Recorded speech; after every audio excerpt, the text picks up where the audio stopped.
sus hogares y a sus dispositivos. A los que se conectan por primera vez les agradecemos profundamente y a usted que fielmente siempre está viendo los estudios.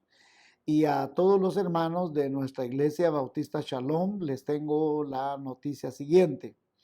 En el mes de marzo vamos a abrir nuevamente las puertas de la iglesia y vamos a estarnos organizando con todos los grupos que es necesario tener para desarrollar los protocolos necesarios, protocolos de ingreso, de egreso, etcétera, etcétera. Todo lo vamos a publicar en la página de internet, pero desde ya les estamos avisando que ya espere las noticias de que ya un domingo en marzo nos estaremos congregando nuevamente y que el Señor nos guíe en absolutamente todo. Entonces yo le ruego, le suplico que esté atento porque en el mes de marzo estaremos iniciando ya nuestros servicios. Así de que el día de hoy estamos en Jonás, el libro de Jonás, estamos en el episodio número 17 y si no recordará, vimos el temor servil, el temor biológico y ahora nos toca ver el temor de Dios y las palabras claves para el día de hoy son temor a Dios, obedecer y también vamos a encontrar unas promesas a reclamar aquí en este estudio. El día de hoy también le tengo una imagen muy bonita. Esta es la imagen de unos mosaicos y hay unos detalles que también le estoy subiendo aquí en la transmisión, que son los mosaicos en el púlpito de la iglesia de Santa María de Asunta y están en San Pantaleone, conocido como el Duomo de Ravello. Esta iglesia fue construida en 1086 y está ubicada en Ravello, provincia de Salerno, en Italia. Entonces, para los que también están conectándose por primera vez, usamos una herramienta denominada época, donde la E es un ejemplo a seguir, la P una promesa a reclamar, la O un mandamiento a obedecer, la C es un pecado a confesar y la A es un cambio de actitud. El estudio de hoy está basado en los versículos 5, 10 y 16. Y recordará que en el episodio pasado leímos estos versículos porque hablaban del temor. Y en el versículo 5 dice, y los marineros tuvieron miedo, y cada uno clamaba a su Dios, y echaron al mar los enseres que había en la nave para descargarla de ellos. Pero Jonás había bajado al interior de la nave y se había echado a dormir. Versículo 10. Y aquellos hombres temieron sobremanera y le dijeron, ¿por qué has hecho esto? Porque ellos sabían que huía de la presencia de Jehová, pues él se lo había declarado. Versículo 16. Y temieron aquellos hombres a Jehová con gran temor y ofrecieron sacrificios a Jehová e hicieron votos. En las lecciones 13, 14 al 15, los temas fueron oración, el amor, la soberanía de Dios. Especialmente el 15, les ruego que pueda ver el capítulo 15, la soberanía de Dios. Es un episodio, yo diría que muy especial. Por favor, les ruego encarecidamente por las misericordias de Jehová que vea el capítulo 15. Y entonces en el versículo 16, que es el que nos centraremos hoy, dice, y temieron aquellos hombres a Jehová con gran temor y ofrecieron sacrificio a Jehová e hicieron votos. Luego que estos hombres lanzan a Jonás por la tormenta milagrosamente se aquieta. Y ante tal situación sobrenatural, los marineros actúan de la siguiente manera. Temieron con gran temor a Jehová, ofrecieron sacrificios, hicieron votos. Entonces, vimos que en el versículo 5 había un temor biológico, en el 10 había un temor servil y en el versículo 16 ya hay un temor a Dios, los tres temores. En el episodio pasado vimos el temor biológico, el temor servil.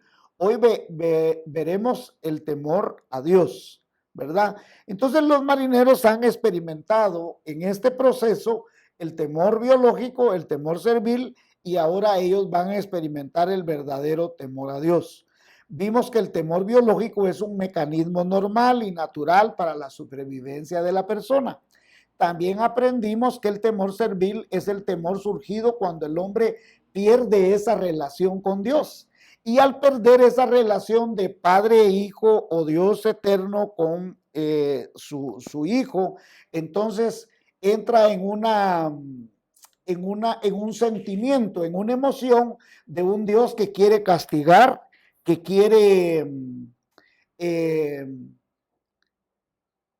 hacer que el hijo sufra por lo acontecido, y ese es el temor servil. Y por supuesto Dios no quiere que nosotros tengamos un temor servil, ese temor de que yo no hago las cosas porque si no Dios me va a castigar y entonces yo huyo de Dios. Si usted recordará a Adán y Eva cuando le dice Dios, ¿dónde estabas?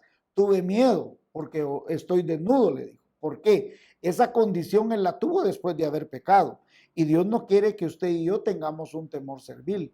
El deseo de Dios es que nosotros tengamos un temor reverente a Dios. Si usted notará exactamente en el pasaje cuando Jonás le dice que Dios hizo el mar y la tierra y todo lo que en ellos hay, entonces ellos se dan cuenta que es Dios quien ha enviado esa tormenta y entran en un temor servil.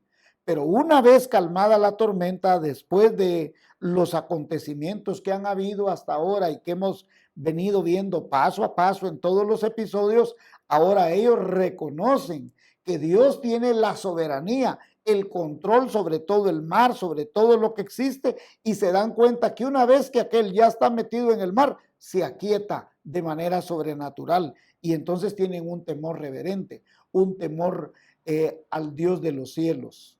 Ahora, el temor a Dios nace cuando la persona recobra esa relación de padre-hijo, Dios Padre con Hijo. Y, por ejemplo, William Barclay nos ayuda a pensar en esta relación y dice lo siguiente: un plebeyo no puede acercarse a un rey para ofrecerle su amistad. Si ha de producirse tal amistad, tendrá que ser que el rey inicie o la establezca. Eso es lo que sucede entre nosotros con Dios. Nosotros no podemos entablar en una relación con Él por nuestra voluntad o méritos, porque somos seres humanos y Él es un Dios. Nosotros somos seres caídos y Él es un Dios santo. Nosotros somos seres pecadores y Él es un Dios santo, puro, indeciblemente glorioso. Y esa relación solo puede venir cuando Dios, por gracia, se acerca a nosotros para tener esa relación y abrirnos un camino hacia Él. Y lo que Dios le ofrece al hombre es que Él se pueda apropiar de esa relación. Puede que un padre humano le ofrezca a su hijo su amor, su consejo, su amistad, y que el hijo no lo acepte y siga su propio camino. Así sucede con Dios. Él nos ofrece el derecho a ser sus hijos, pero no obliga a aceptarlo. Por eso es que la salvación es por gracia.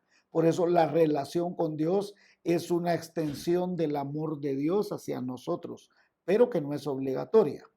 Por eso es que el creer en el nombre de Jesucristo es un acto de fe, que aceptamos ser hijos de Dios. Ahora, ¿qué es creer? Mire, le voy a leer un pasaje del credo de Nicea. Fue algo que fue formulado en el año 325 después de Cristo.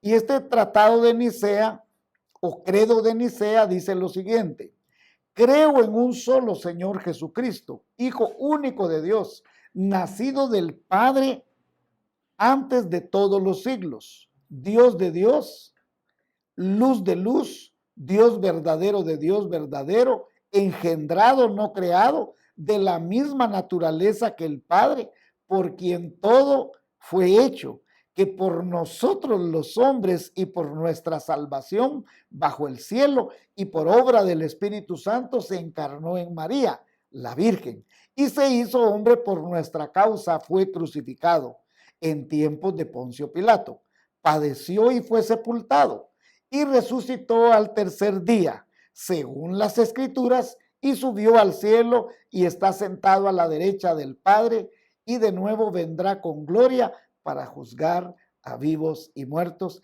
y su reino no tendrá fin. Ese es el credo de Nicea. Entonces hay una relación perdida con un Dios todopoderoso que es santo, que es glorioso, y que esa relación se recupera por la muerte vicaria, sustituta, pontífice de nuestro Señor Jesucristo por nosotros. Juan 1:12, Dios habla hoy, dice, pero a quienes le recibieron y creyeron en él, les concedió el privilegio de llegar a ser hechos hijos de Dios. Al restituir la relación padre-hijo se inicia una nueva relación. Ya no es una relación de temor servil, sino ni de castigo, ni de vergüenza, sino que es una relación sincera, amorosa, en la cual no necesito esconderme. Yo no necesito esconderme cada mañana para hablar con Dios. Él ya sabe que soy pecador. Él murió por mis pecados. Y Dios desea que yo tenga una relación íntima con Él, que hable Él, si Él conoce todo lo mío. Dios no ignora quién soy yo, qué hago yo, cómo vivo, cómo me levanto, cómo pienso. Si la Biblia dice, no está la palabra en mi boca y ya Dios sabe lo que yo voy a hablar, lo que voy a pensar, lo que voy a decir. Entonces, ¿quién se puede ocultar de Dios? Ahora, Dios ya conociéndonos, quiere que nosotros establezcamos una relación de amor con Él. El Salmo 103:13 dice, con quienes lo honran, Dios es tan tierno como un padre con sus hijos. Entonces lo que Dios está tratando de hacer es que nosotros tengamos una nueva relación con Él. La primera carta de Juan en el capítulo 4 nos dice lo siguiente. Versículo 7. Amados hijos míos, debemos amarnos unos a otros porque el amor viene de Dios. Todo el que ama es hijo de Dios y conoce a Dios. El que no ama no conoce a Dios porque Dios es amor. Dios nos dio muestras de su amor al enviar al mundo a Jesús, su único Hijo, al que por medio de él todos nosotros tengamos vida eterna. El verdadero amor no consiste en que nosotros hayamos amado a Dios, sino que Él nos amó y envió a su Hijo para que nosotros fuéramos perdonados por medio de su sacrificio. Hijos míos, si Dios nos ha amado, así nosotros también debemos amarnos los unos a los otros. Nadie ha visto nunca a Dios, pero si nos amamos unos a otros, Dios vive en nosotros y también su amor estará en nosotros. Sabemos que estamos íntimamente unidos a Dios porque Él nos ha dado su espíritu. Nosotros mismos lo hemos visto y lo decimos sin miedo. El Padre envió a su Hijo para salvar a todo el mundo. Si alguien reconoce que Jesucristo es el Hijo de Dios, queda íntimamente unido a Dios como si fuera una sola persona con Él. Vea qué lindo esto, hermanos. Si alguien reconoce que Jesucristo es el Hijo de Dios, queda íntimamente unido a Dios como si fuera una sola persona con Él. Sabemos y creemos que Dios nos ama porque Dios es amor. Cualquiera que ama a sus hermanos está íntimamente unido a Dios. Si en verdad amamos a los hermanos y si vivimos como Jesucristo vivió en este mundo, no tendremos por qué tener miedo cuando Jesús venga para juzgar a todo el mundo. La persona que ama, la que cree, no tiene miedo. Donde hay amor, no hay temor. Al contrario, el verdadero amor quita el miedo. Si alguien tiene miedo de que Dios lo castigue, es porque no ha aprendido a amar. Nosotros amamos a nuestros hermanos porque Dios nos amó primero. Si decimos que amamos a Dios y al mismo tiempo nos odiamos unos a otros, somos unos mentirosos. Porque si no amamos al hermano a quien podemos ver, mucho menos podemos amar a Dios a quien no podemos ver. Y Jesucristo nos dio este mandamiento: amen a Dios y ámense unos a otros. Entonces los marineros sintieron un temor purificador, un temor que limpia el alma, la conciencia, porque el temor al Dios verdadero permanece para siempre y permanece en cada uno de los que creen.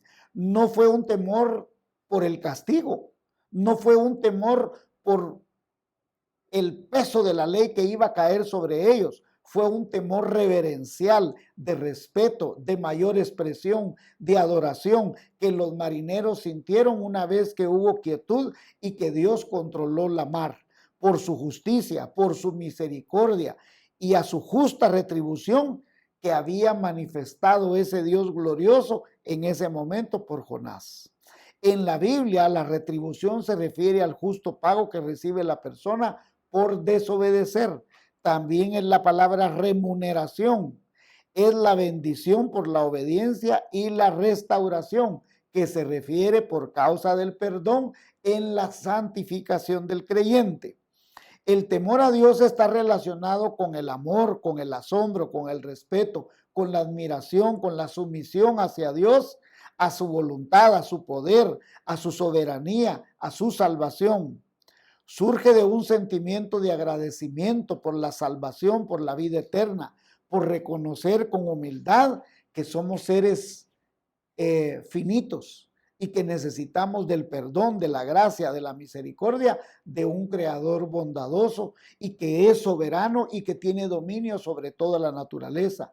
El temor de Dios entonces reconoce a Dios en su soberanía, que Él controla todos los aspectos biológicos, materiales, económicos, sociales, políticos, espirituales, éticos, morales. Dios está en control del tiempo, del pasado, del presente, del futuro, de todos los imperios, de todos los que vendrán y de todos los que han sido. Dios tiene el absoluto control de todo, aún de esta pandemia y de las pandemias que vendrán. Dios es el Dios de los tiempos. Él está sobre todo principado, sobre toda potestad, sobre toda hueste, sobre todo reino, sobre todo absolutamente. Él es Dios. Entonces el temor a Dios debe generar en nosotros un estilo de vida que muestre que nosotros tenemos amor y respeto. Por eso que está diciendo Juan en la carta, que nosotros no solo amamos a Dios, sino que amamos a nuestros compañeros, respetamos a las autoridades superiores, maestros, padres, pastores, gobierno, policía, a todo. ¿Por qué? Porque Dios está en nosotros.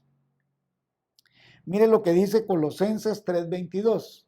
Ustedes, esclavos y esclavas, deben obedecer en todo a sus amos aquí en la tierra.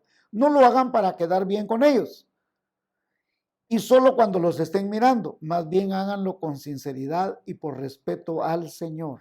Primera de Pedro 2:17.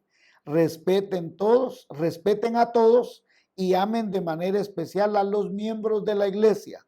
Honren a Dios y respeten al emperador romano. Como ya no tenemos emperador, lo que está diciendo es que nosotros debemos respetar la autoridad que existe. Entonces aquí hay un mandamiento a obedecer. ¿Cuál es el mandamiento a obedecer que hay en toda esta lección? Primero, el tener un temor reverente al Señor.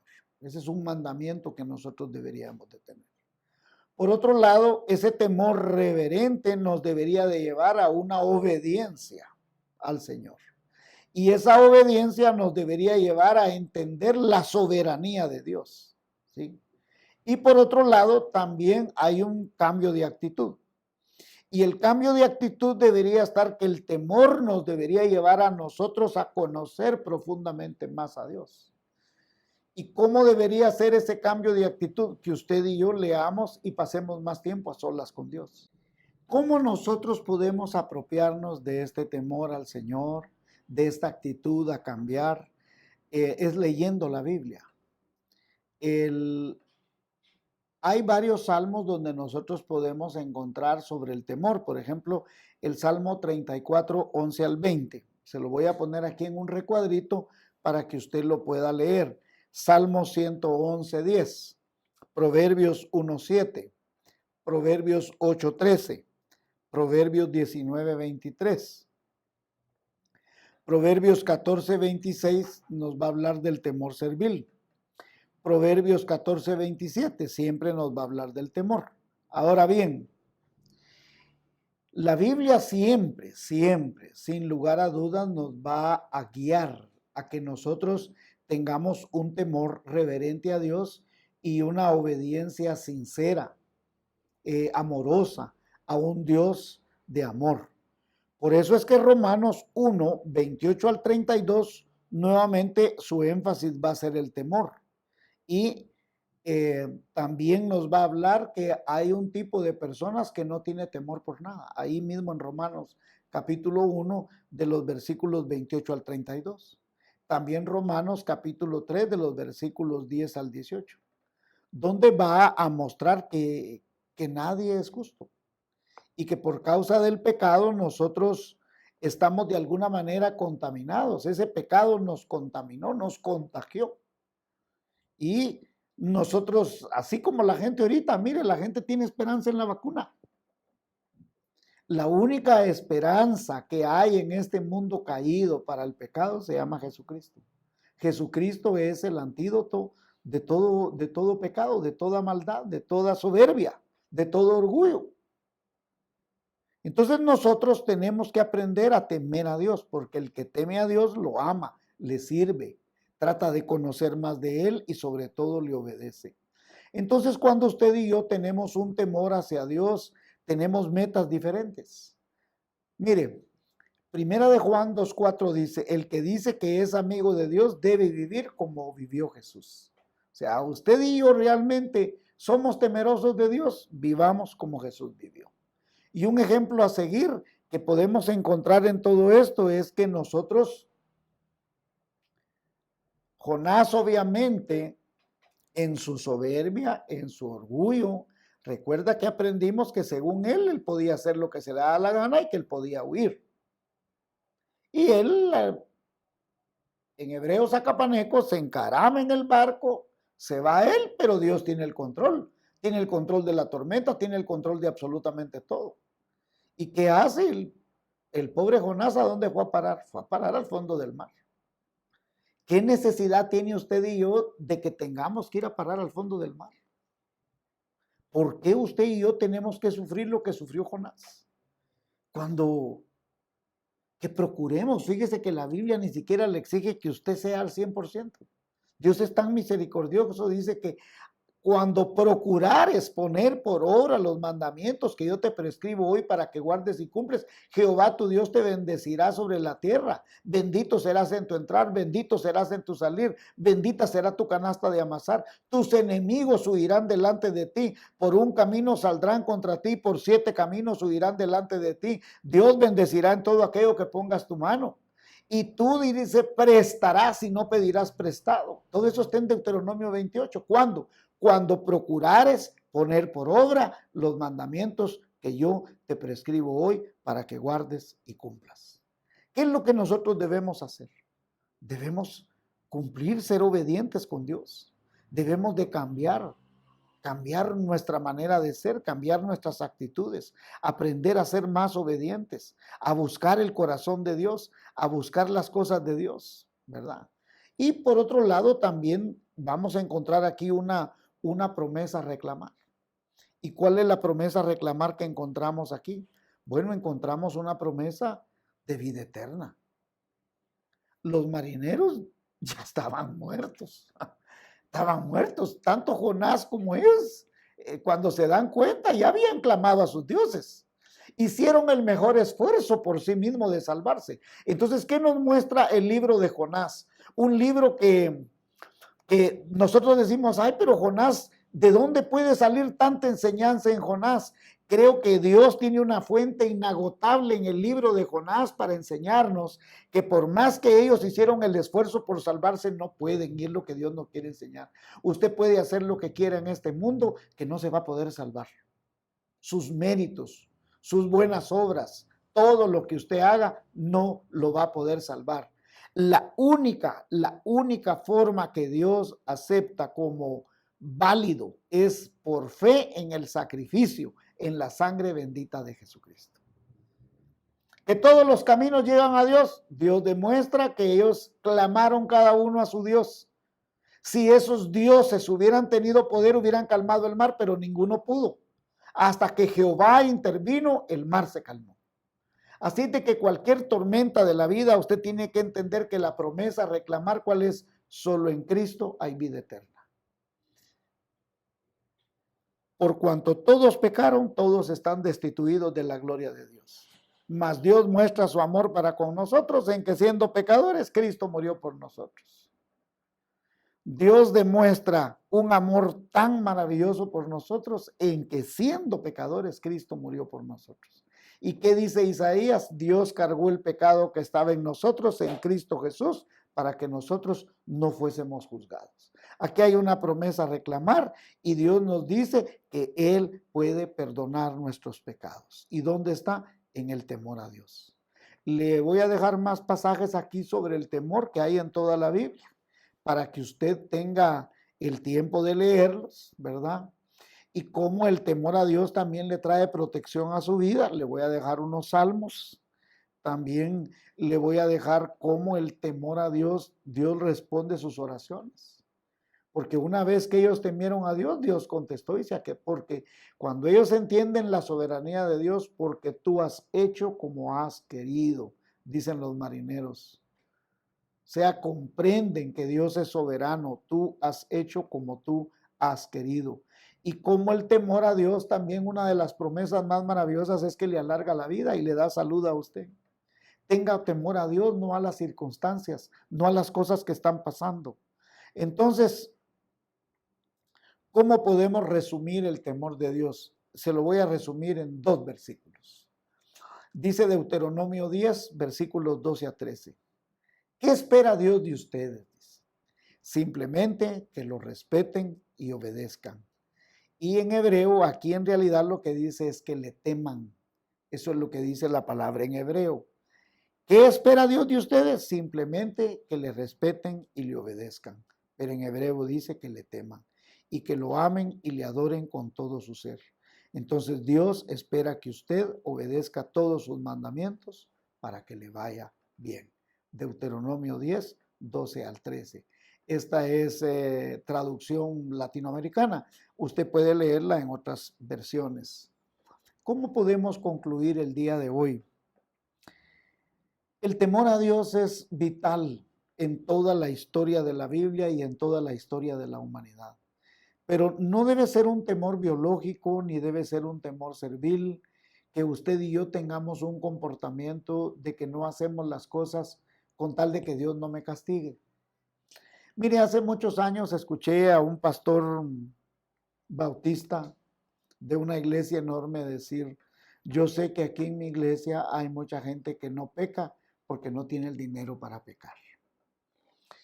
Y también decía: sé que en mi iglesia hay gente que no peca porque tiene miedo al castigo de Dios. Y como le dije también en el estudio pasado, cuánta gente ha venido conmigo a través de estos casi 40 años de ministerio pastoral, donde jóvenes han venido conmigo a preguntarme: pastor, disculpe, ¿hasta dónde yo puedo tocar a mi novia y que no sea pecado? Entonces muchas veces nosotros queremos vivir al borde de la línea. Como quien dice: hasta dónde yo puedo llegar y que Dios no me lo topa como pecado. Mientras que cuando yo vivo una vida de temor reverente a Dios y de amor a Dios, yo puedo llegar confiadamente al trono de la gracia, sabiendo que ese Dios de amor me abraza y me concede los deseos de mi corazón. Por eso la Biblia dice: hijo mío, dame hoy tu corazón. Es que la Biblia no dice: hijo mío, dame hoy tu dinero. Dice: hijo mío, dame hoy tu corazón. ¿Por qué? Porque Dios desea su corazón, Dios desea su amor. Por eso es que Dios mostró su amor para con nosotros, en que siendo pecadores, Cristo murió por nosotros.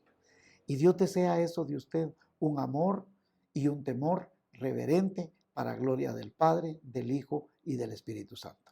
Y si usted todavía no tiene a Cristo en su corazón, Dios le invita a que usted se garantice que su nombre esté escrito en el libro de la vida. ¿Y cómo?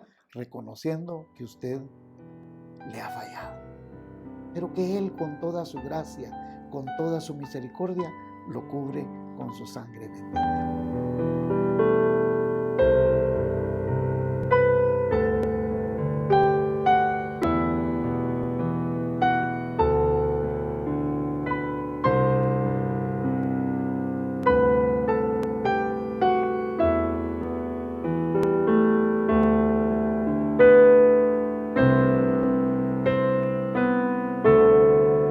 Dios le bendiga y nos vemos en el siguiente de la serie.